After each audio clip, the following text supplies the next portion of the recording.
picture here, okay. Yeah. Get my orange person. I'm Mark with Pelican Property Inspections.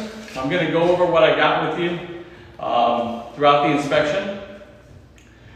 When you get the report, there's going to be about 10 pages of just general information. Then there's going to be separate sections on the plumbing, the AC, and the electric, more specific to those systems, followed by a summary.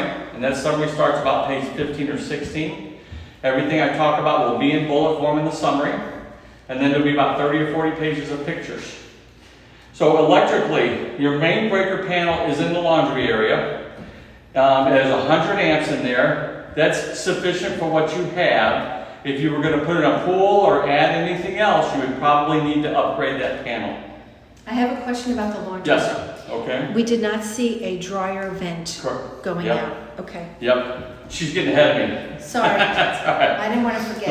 Yep. We have a double tapped breaker in the electrical panel. So it appears that there is additional spaces to put breakers in, and that circuit would need to be put on another breaker. There's an outside receptacle on the left of the house that is a GFI receptacle that is tripped, and I cannot get it to reset.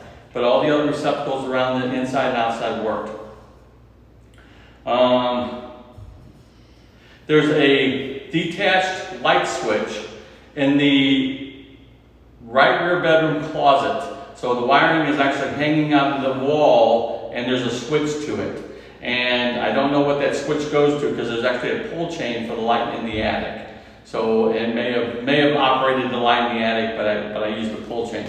But it is live wiring coming down there. So that switch needs to be attached to the wall, and the wiring needs to be put in armored cable or conduit, or just totally removed. Let's see. The light in this little left side entry area, I can't get that ceiling light to come on. The bulb is possibly burnt out. I didn't have any other electrical issues around there, so which then kind of indicates that the bulb is just burnt out. The roof, my understanding is that the roof is being replaced, which is a good thing. When they replace the roof, there's a rear low-sloped roof over the back of the house, a modified bitumen roof covering. As I was walking on that roof covering, the decking was quite deflective. So it was kind of, the rafters may not be positioned properly, or it may not be a thick enough roof decking. So that needs to be looked into when they replace the roof covering. The water heater is from 2021, nice and new.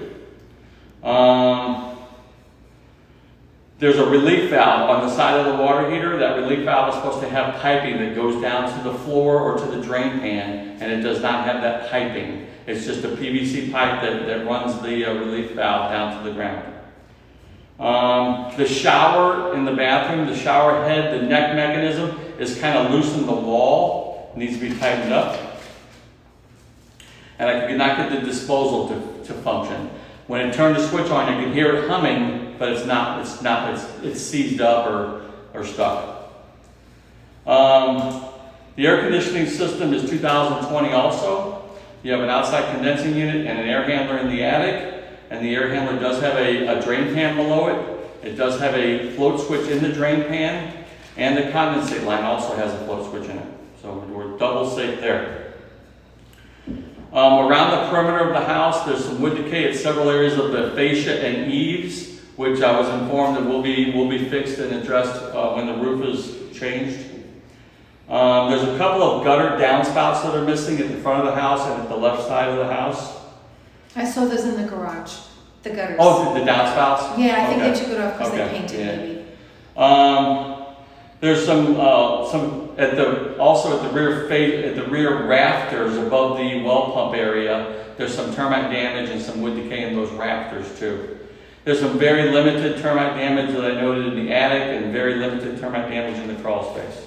Nothing I'm too worked up in either of those areas.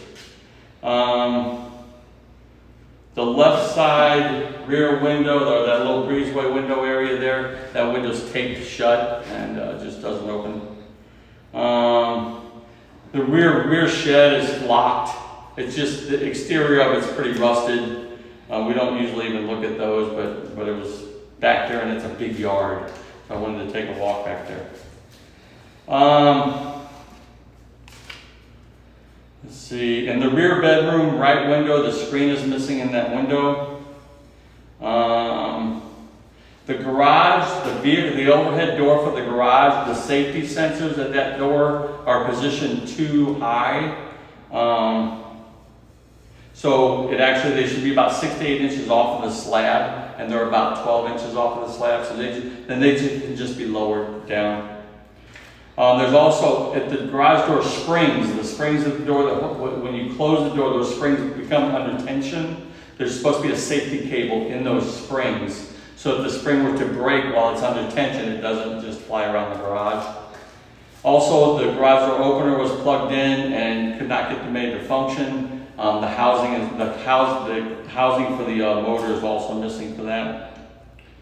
Let's see. There's no dryer vent opening in the laundry room. I couldn't find one. Pat was getting a little ahead of me on that one. There's some limited cracking on the exterior walls. I'm not overly worked up about it. It is a wood frame house, so you want to keep those sealed as best you can, because the moisture can get in there and start to affect the framing of there. There's a little bit of wood decay at some of the exterior trim around the corner pieces and stuff also. Underneath the house in the crawl space. The crawl space is unusually damp. There's no standing water under there, but it's damp. There's not very good ventilation around the perimeter of it, which is the reason why there's a lot of fungus on the subflooring and the framing below the house. So that needs to be addressed. And then the piers, so you have a perimeter foundation wall, and some of that foundation wall is deteriorated and kind of losing its structure. Particularly on the left side towards the rear. And then the piers, several of the piers are settled and not holding the structure like it should. You definitely going to get a structural engineer underneath there to take a look at the structural system. So that's why we have a lot of sloping floors in the house is a result of a lot of that. So that's what I've got. If you have any questions, feel free to call me.